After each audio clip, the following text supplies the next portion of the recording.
আল্লাহুম্মা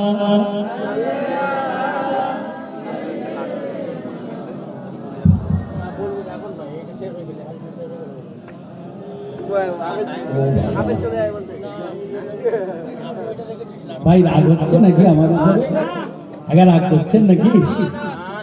আমি তো শুরুতেই বলেছি আমি আপনাদের ভাই, আপনাদের দুশ্মন নয়।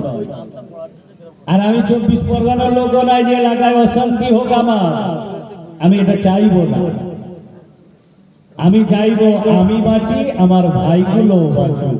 কোরআন পাকে আল্লাহ বলেছেন কু আনফুসাকুম ওয়া আহলিকুম নার। শুধু তুমি একা বাঁচলে হবে না, সাথে সাথে তোমার আহলে বর্গকে বাঁচাও। তুমি শুধু নামাজ পড়লে হবে না, তোমার স্ত্রীকে নামাজ পড়াও, তোমার ছেলেকে নামাজ পড়াও, তোমার মেয়েকে নামাজ পড়ার তাগিদ করো।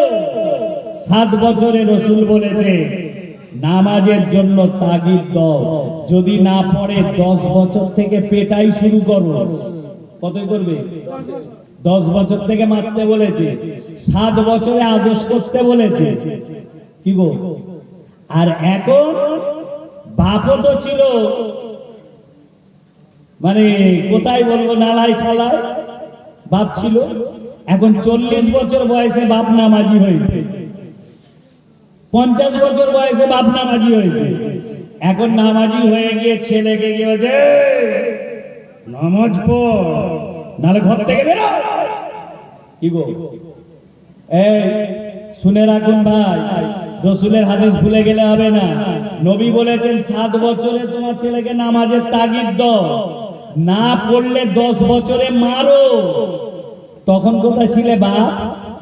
এখন ছেলের বয়স 30 বছর, ছেলে নামাজ পড়ে না বলে বাপকে বলছে মুনি সাহেবরা বলেছে আমি দায়ুস হয়ে যাব, নামাজ পড়েও আমার জান্নাত নেই।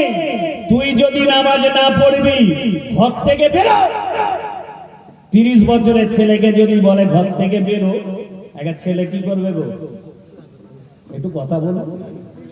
দোষ দেওয়ার কথা 10-এ আর দিচ্ছ 30-এ। ছেলে তখন ঘুরে বলবে তাল বসায় একাল লয়, একা তুমি ঘর করেছিলে। বাপকে কি বলবে? এই বাপকে কি বলবে গো? বলবে ঘর তো তুমি করোনি, তুমি আমাকে কি বের করবে? আমি তোমাকে বের করে দিতে পারি।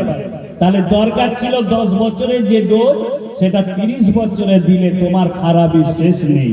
তাহলে আমি বলে যাব ভাইদেরকে, প্রত্যেকে আহলে পরিবারের দিকে লক্ষ্য রাখতে হবে, প্রত্যেকে যেন নামাজ পড়ে। তাহলে আর মনি সাহেবদের বলতে লাগবে না। কি গো? যে যার বাড়ি দেখবে আর মনি সাহেবদের বলতে হবে। তো যাই হোক, আমি আপনাদেরকে চেয়েছি, আমরা আপনারা আমার ভাই, সেই হিসাবে আল্লাহ আমাদের প্রত্যেকই যেন জান্নাতে একসঙ্গে জায়গা দেন। সকলে বলুন আল্লাহুম্মা আমিন। দরুদ শরীফ পড়ে আওয়াজ দিয়ে দিল খুলে, নাহলে কিন্তু আমি সালাম পড়িয়ে দেব। কি গো, পড়াবো? যদি বলেন আরেকটু বলতে আধ ঘন্টা হবে, 1টা পর্যন্ত। কি গো, নাকি শেষ করে দেবো? হোক হোক, তাহলে একটু পড়ে আল্লাহুম্মা